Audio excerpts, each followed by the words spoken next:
The following is a presentation of the Mat Talk Podcast Network.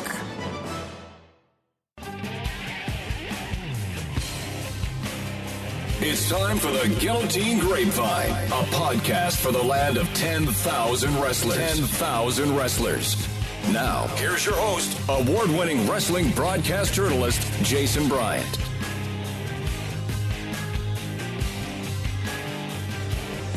Now, to set the stage here on the Guillotine Grapevine, this is the super match that's been talked about pretty much for about a week and a half when we realized that Daniel Kerkvliet and Gable Steveson were going to wrestle one another. So before the match, we're now tracking down the, microphone-shy Robert Steveson talking about this bout. And from a parent standpoint, you know, Gable's been untouchable at the high school level and at the junior level, cadet and junior level for the last couple of years.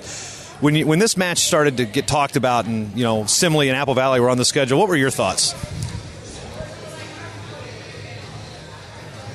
My thoughts were, it's nice that, you know, Greg moved up, you know, is going to move up and, you know, give Gable a challenge. I mean, exciting for both because neither one really has had anybody this past year give them, in high school, giving them a match. So it gives the community and the wrestling community something to look forward to.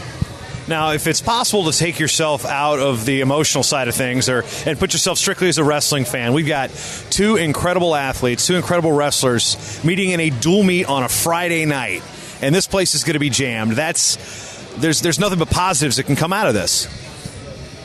Correct. You know, I don't want to say anything about, my thing was I thought this should have been live streamed live for everybody could see it.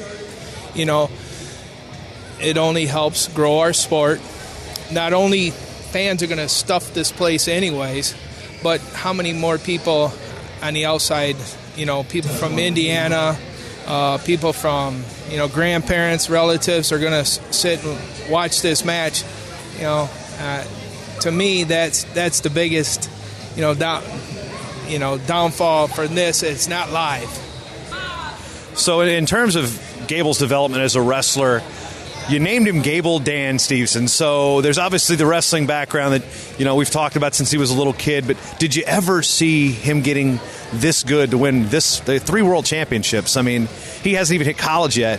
And, you know, if he were never wrestle another match again, he'd be one of the most accomplished high school wrestlers in history. I mean, put a father spin on that for a minute. You know, we did. You know, people ask me all the time, and I said, "Look, we've done the same drills over and over since they were little kids, and it just never changed." And that's where, you know, you never know with Gable. You know, he could wrestle Jordan Wood one way, and turns around and wrestles a Russian or an Iranian totally different way, and you're like, "How can he do this?" Well, it's just everything repetition. You know, from doing the same drills over and over, you know, they just become habit forming. The key here is fundamentals. Correct. You know, there's everything is with legs. It's, you know, it's the percentages are high, getting after that double single high crotch. You know, Gable will go after upper body stuff a little bit more. Big brother was always he's sticking the double single high crotch. You know. And that's what they've always worked on. This is going to be fun, putting on a show. It's a little pre-match talk from Robert Steveson here at Simley High School. All right, we've already talked to Robert Steveson, setting the stage from the Apple Valley point of view. Now we'll talk to Greg Kerkvliet, setting the stage from the Simley point of view. And talking with Will Short earlier this week, he told me that the scheduling of this is kind of centered around a Kerkvliet-Steveson match. As a parent, how excited are you and how nervous are you? You know, really excited. This year, it's been trying to keep him motivated all year as he's been running through a lot of the competition, and this is a big match that he's actually looking forward to, so excited. When you're head and shoulders above the field in high school wrestling, you're talking about motivation. What's it like at home to try to keep motivated and getting those extra workouts in, maybe at Pinnacle or things of that nature? You know, it's about practice partners. If you have former D1 wrestlers, D2 wrestlers, we've been blessed to have Scala in the room to be able to wrestle with him. So getting him pushed by others has been the motivation factor that we've been looking for. You wrestled here, so this your legacy here. And what's it like to be back in a situation where, this is going to be a jam-packed Friday night dual meet with two of the power programs in Minnesota? Just kind of take you back in time a little bit? I was nowhere near as good as him. I mean the setting. Yeah, the setting is amazing. And he was actually born out east, so a lot of people don't know that he was born in Connecticut, and we came back to Minnesota and we came back to Simley so he could wrestle in this program. So exciting. So no doubt, so working with Coach Shore, of course, he's the AD, so that makes things a little easier with the scheduling. And a Friday night, this is usually reserved for basketball in this state. So wrestling plays center stage. That's got to excite you too. Yeah, this is a wrestling school. We have other great sports here, but this is a wrestling school. The legacy of Jim Short. This is Jim Short's program. Jim Short is who taught me how to wrestle. Who, when I wrestled with my kid for the first time, it was all from Jim Short's teachings.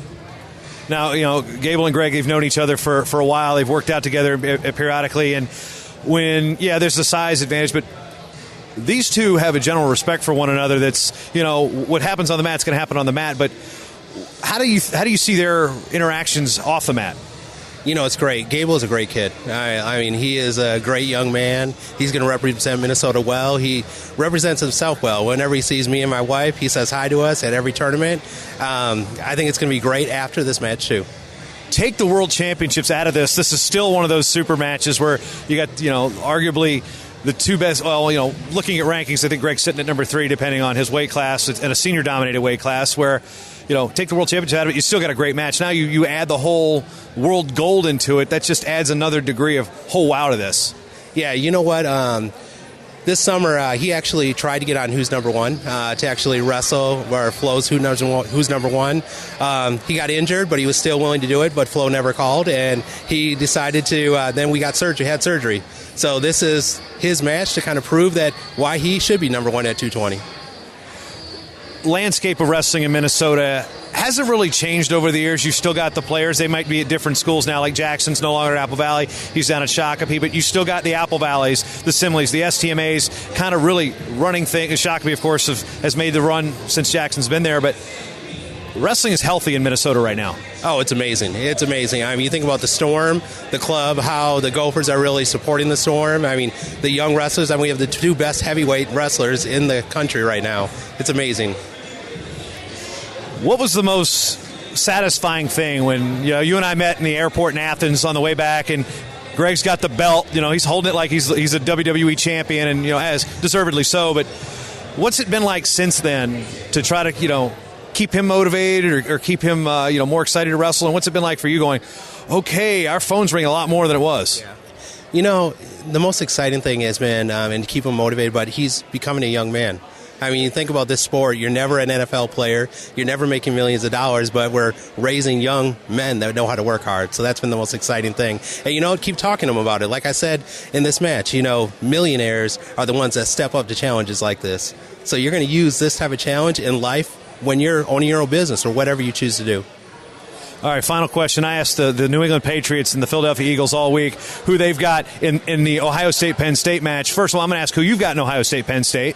Ohio. And then who do you have in the Super Bowl? Oh, Patriots. Okay, so you know that the Vikings fans are apparently not rooting for the Eagles, right? Yeah, but of course we're not rooting for the Eagles. But Tom Brady's from Minnesota. His family's from Minnesota. So he claims it. That's what he's going to claim it, right? Although there are more wrestlers on the Philadelphia Eagles than there are New England Patriots. I found that out this week. Yeah, but I'm still cheering for the Patriots. My kid was born in New England. Got to cheer for him. There you go. Greg Kerkvliet. Let's enjoy the match, and you'll hear more from us as soon as the match is over here on the Guillotine Grapevine. Gable Steveson here after, match of the century, match of the year, whatever you want to call it. 2 world champs collide. Gable, what was your game plan coming in? Did you feel you executed it? No, I didn't execute my game plan. I came in here to beat by tech fall. I was so sloppy. Next time we wrestle, it's not the same. All respect for Greg, but I'm not in it for the playing around. That was playing around right there. I'm not satisfied. I'm back to work tomorrow. When's the last time you had a match that close in folk style? Jordan Wood, who's number 1. But it's not happening again. Just know that. You've had success against him in freestyle. Is there anything you've got to prepare differently, knowing he's pretty good on top in folk style? Just move my feet better. I took him down with ease. I should have just kept shooting. I didn't trust it. But in the end, we got the win. that's not what matters today. I was supposed to get the win in dominant fashion like I always do. And I'm not satisfied with that. You and your brother, and Mark Hall have all pointed out that the team aspect is also very important for you guys wrestling at Apple Valley. How important was it coming out and getting the win so your team could get the win? Assembly's pretty good. I mean, we got the win. That's great for the team. But, like I said, it's dominant fashion for me. I'm not satisfied with that. I'm really back to work tomorrow. Next time we wrestle, I'll respect, but I'm going for the tech. Did you give him too much respect? Yeah, I gave him too much respect. I played it like he was my friend. We're friends off the mat, but when we step on, it's do or die. It's you or me. I'm not trying to die here. Abel, do you expect that one will be a rematch, the NCAA Finals in a couple years? Yeah. It's a different result then. That's no playing games no more. When it comes to this battle, you two obviously, they've trained together a bit. This is the first time you've wrestled in folk style. Any game plan that's different based on your feeling them out in freestyle going into a folk style match? Not much was too different. Slowing my shot selection down, and if I'm going to take a shot, make sure I get to the leg, and that I put myself in a position to finish, which I believe I did a couple of times, but I never actually capitalized on it. We just talked to him, and his mentality's going. He's trying to get the tech fall. And do you think you surprised him with how you were hanging with him, or was it something else? I don't know. I'm sure I surprised him. It's been so dominant the whole year. So yeah, I don't know. In practice we're relatively close, something like that usually. So I'm not sure. When the idea came to put this dual meet together, Assembly and Apple Valley, for those outside of the state of Minnesota, they're not regular rivals. They don't wrestle each other every year. When this thing hit on the schedule and Coach Short's the AD, did your eyes get big right away? This was something you guys obviously had something to do with. Yeah, there's obviously a possibility that I could wrestle with Gable. I just viewed it as an opportunity to wrestle a great wrestler, number one in the nation, pound for pound. Why not? Came in, you said you hadn't wrestled in front of this many people at home before. Talking to your dad about him wrestling here, and the days when Assembly was packing the gym and things of that nature. You lost the dual meet, you lost the match, but you look around. This was a great moment for wrestling. How much did that really enter your mind that this could be bigger than Gable and I for the state of Minnesota? Yeah. I didn't look at it too much that way coming into the event. Just preparing to get myself right for the match, but yeah, it was obviously a big opportunity. You guys are in different divisions. Is there anything that you're going to change from the result here that's going to help you at your weight class in AA? Like I said, not putting myself under those guys, making it a clean finish and a fast finish for my shots. So yeah. What were the discussions like with your coach and with your dad about, hey, we're going to do this, the game plan coming in, or was it just go out there and wrestle and have fun? Just go out there, wrestle, have fun. Proposed it to my dad, and he was like, yeah, why not? Be a fun opportunity. He seems like a pretty easygoing guy. Now, how much has your basically life changed since Athens, coming home in the airport, wearing the belt like you're the WWE champion, and you're like, I'm not taking this thing off, walking on the plane? It changes things. Yeah. Around school, not too much changed. Still same, really. I don't know. If you look back maybe 10, 15 years from now, this thing might take on a life of its own, depending on how you guys have your college and international careers. If you were to if you're to write a message to yourself now that you can tell yourself maybe 10, 15 years down the line, what do you think it would be in the heat of the moment right now? This is a great opportunity, something that's once in a lifetime for most people, and I hope to have more opportunities like this in the future. Hey, congrats for putting on a great show for us. Thank you. Oh, Coach Will Short, you're also the athletic director here at Assembly High School, so you're the man with the plan that puts all the puzzle pieces together with scheduling for all the teams, and this opportunity comes up. Just walk us through the process on how Apple Valley and Assembly met this year. Well, it started, we've been wanting to get back together, and since Josh took over the program, we wanted to get Assembly and Apple Valley back on the mat. We're metro schools. We've got great traditions, and then obviously there was this speculation that maybe Greg might be big enough to wrestle Gable. Now, Greg was at 195 last year, but we were kind of thinking, he might be in the range of being able to wrestle Gable. He put on some weight over the summer. We put this match on the schedule. We didn't have to wrestle this match. But then as it started getting closer, Greg was weighing 215, 220, and we thought, when are you ever going to have an opportunity like this again to put 2 world champions on a mat? And I'm so happy that we did it. I'm so happy that we got this unbelievable opportunity to see 2 phenomenal athletes at the high school level. Those guys are unbelievable. Those are unbelievable wrestlers for high school. Rumor has it you had to call a fire marshal to make sure that you guys were okay for this. Take us through the whole process of, you're going to expect a big crowd. I think capped it at 1,700. I mean, what was that experience like? So, we knew it was going to get big, and as the word started to get out, we started getting a little bit worried about maybe we got too many. We put a note out on the website. We're going to open doors at 4:30. 1,700's our ticket sell, and then we figured we'd have another 300 of people that were just letting in. So we figured 2,000 capacity in the gym. We were at capacity, and so we let the Inver Grove Heights Police Department know that we got a big thing going. We actually opened up the 80th Street for parking because we knew we were going to have a parking problem, and just had everybody in the community of Inver Grove Heights came together for this match. It's just an amazing process. For those that have national interest in this and, from outside of the state of Minnesota, explain how Simile and Apple Valley are not typically going to see each other in sporting events in this state. So how rare is it that, take any sport, that Simile meets Apple Valley?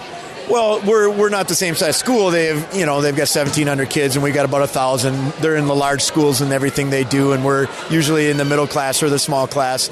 So yeah, we don't participate in a lot of things that we do. We play them in some other sports though, and it's good for us to see them in wrestling. We're going to continue the Simile Apple Valley dual meet. Josh and I talked, and we're going to keep it going now. We're going to go there next year, earlier in the season, so we'll see them again, and we'll keep the Apple Valley Simile rivalry going now for as long as I'm around. Because this is Minnesota tradition. Of course, your family's name is synonymous with this school and the reputation Apple Valley's had with their national tradition and nationally ranked wrestlers in state championships. When you look at what this type of match, the dual meet as a whole, before we talk about Gable and Greg, but a packed gym. Number 1 in AAA, number 2 in AA. It's a power match even without the world champ versus world champ.